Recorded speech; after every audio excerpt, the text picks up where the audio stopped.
एक राजा ने दो प्रश्न किए, क्या करता है भगवान और कहां रहता है भगवान। अब उत्तर देने ही वाले परेशान, इसका क्या उत्तर होगा कि क्या करता है भगवान, कहां रहता है भगवान। राजा, अब मंत्री लोग एक छोटे से बच्चे को पकड़ के लाए और राजा के सामने खड़ा कर दिया। ये छोटा सा बालक उत्तर देगा। बोले देख लो मैं राजा हूं, फांसी पे चढ़ा दूंगा। बोले हाँ चढ़ा देना, पहले प्रश्न तो करिए। बोले हमारा प्रश्न है कि क्या करता है भगवान और कहां रहता है भगवान।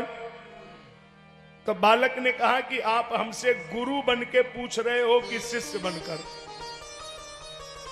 आप हमसे गुरु बन के पूछ रहे हो या शिष्य बनकर। राजा ने कहा ज्ञान देने वाला गुरु होता है, लेने वाला शिष्य होता है। तो भले ही तुम छोटे हो, बालक हो, लेकिन हम तुमसे शिक्षा ले रहे हैं, तुम हमारे गुरु हो, हम तुम्हारे चेले हैं। तो बालक ने कहा कि जब हम तुम्हारे गुरु हैं और तुम हमारे चेले हो, तो तुम्हें यह ज्ञान नहीं है कि गुरु जमीन में खड़ा है और चेला राजगद्दी पर बैठा, बैठने का भी तुम्हें अकल नहीं है। तो राजा को शर्म लगी, सोने के सिंहासन से उतर के जमीन में खड़ा हो गया। अब बालक गया, सोने के सिंहासन पर बैठ गया। बालक ने कहा फिर पूछिए, हम उत्तर देंगे। राजा ने कहा मेरा प्रश्न है भगवान क्या करता है। बालक ने कहा तुम जैसे राजा को एक पल में भिखारी की जगह खड़ा कर देता है और हम जैसे 2 टके के आदमी को सोने के सिंहासन पर बिठा देता है। वो जब चाहे तो राजा को भिखारी बना सकता है, भिखारी को राजा बना सकता है। और बोले ये बताइए कि भगवान कहां रहता है।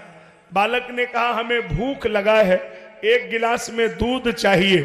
बालक को गिलास में दूध लाया गया। गिलास के दूध में बालक ने उंगली डाल करके ऐसे देखा। क्या देख रहे हो। मैंने सुना है कि दूध में घी होता है, तो मैं ये देख रहा हूं कि दूध में घी कहां है। राजा ने कहा बड़े पागल आदमी हो, दूध के तो बूंद बूंद में घी है।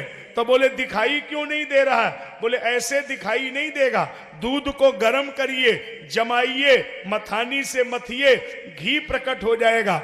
बालक ने कहा राजन, जैसे दूध के बूंद बूंद में घी है, बिना मथानी के प्रकट नहीं होगा, इसी तरह अणुअण में, कण कण में भगवान व्याप्त है। लेकिन उसको प्रकट करने के लिए यम करो, नियम करो, आसन करो, प्राणायाम करो, प्रत्याहार करो, ध्यान करो, धारणा करो, समाधि करो, जप करो, तप करो, अर्चन करो, वंदन करो, अभ्यर्थन करो, पूजन करो, समर्पण करो, मिल जाएगा। ईश्वरा सर्वभूतानां हृदयेशे अर्जुन तिष्ठति ममई वंशो जीवलोके जीव भूता सनातना। वो यहां तक है कि वहां तक है, नजर जिसकी जहां तक है, असर उसका वहां तक है। आपकी नजर में अगर मोतियाबिंद हो गया तो आप वस्तु की उपलब्धि पर प्रश्न चिन्ह खड़ा नहीं कर सकते। आपको नहीं दिखाई देता है तो क्या आप उसकी उपस्थिति को नकार देंगे। कितनी चीजें हैं जो हमें दिखाई नहीं पड़ती हैं, लेकिन हमें उनके अस्तित्व को स्वीकारना ही पड़ता है।